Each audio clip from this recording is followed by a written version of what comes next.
بسم اللہ الرحمن الرحیم۔ تمام تعریفیں اللہ کے لیے جو تمام جہانوں کا مالک اور پالنے والا ہے، اور بے انتہا درود حضرت محمد صلی اللہ علیہ وآلہ وسلم کی ذات اقدس پر جو دنیا کے عظیم رہنما اور منصف ہیں۔ درویش خلیفہ کا دبدبہ۔ حضرت عمر فاروق رضی اللہ تعالی عنہ مسلمانوں کے دوسرے خلیفہ بنے تو انہوں نے پہلے خلیفہ حضرت ابو بکر صدیق رضی اللہ تعالی عنہ کی طرح انتہائی سادہ زندگی اختیار کر لی۔ نہ ان کا کوئی دربار تھا اور نہ کوئی محل، معمولی سے مکان میں رہتے تھے اور مسجد نبوی صلی اللہ علیہ وآلہ وسلم میں بیٹھ کر خلافت کے کام کرتے تھے۔ ان کی خوراک بھی بہت سادہ تھی اور لباس بھی معمولی کپڑے کا ہوتا تھا۔ ان کی خلافت کے زمانے میں مسلمانوں نے کئی بڑے بڑے ملک فتح کر لیے جن کا رقبہ لاکھوں مربع میل تھا، لیکن حضرت عمر فاروق رضی اللہ تعالی عنہ کی سادگی میں کوئی فرق نہ آیا۔ اتنے سادہ ہوتے ہوئے بھی ان کا اتنا رعب تھا کہ بڑے بڑے بادشاہ بھی ان کا نام سن کر کانپ اٹھتے تھے۔ ایک دفعہ روم کے بادشاہ نے اپنا سفیر آپ کی خدمت میں بھیجا۔ جب وہ مدینہ منورہ پہنچا تو اس نے لوگوں سے پوچھا کہ تمہارے خلیفہ کا محل کہاں ہے؟ لوگوں نے کہا ہمارے خلیفہ کا کوئی محل نہیں ہے، وہ عام لوگوں کی طرح اپنے معمولی مکان میں رہتے ہیں۔ یہ سن کر سفیر بہت حیران ہوا۔ اس کے ذہن میں اپنے بادشاہ کی شان و شوکت تھی اور وہ یہ سوچ بھی نہیں سکتا تھا کہ لاکھوں مربع میل کا فرمان روا اتنا سادہ بھی ہو سکتا ہے کہ نہ اس کا کوئی دربار ہے اور نہ کوئی محل۔ پھر اس نے لوگوں سے پوچھا کہ اس وقت آپ کا خلیفہ کہاں ہوگا؟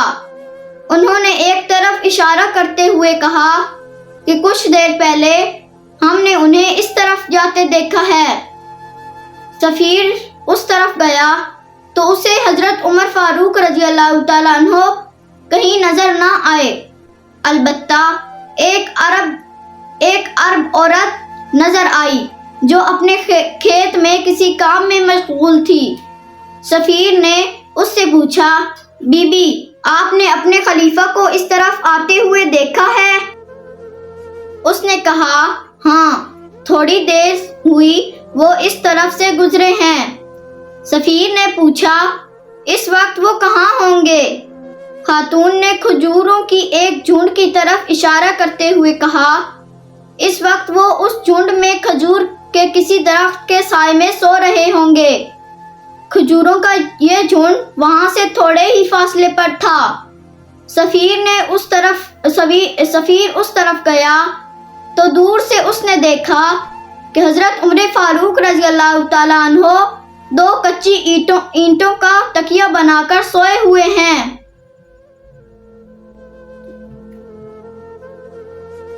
اور ان کا درا ان کے قریب پڑا ہے۔ یہ دیکھ کر اس پر ایسی ہیبت طاری ہوئی کہ سارا جسم کانپنے لگا۔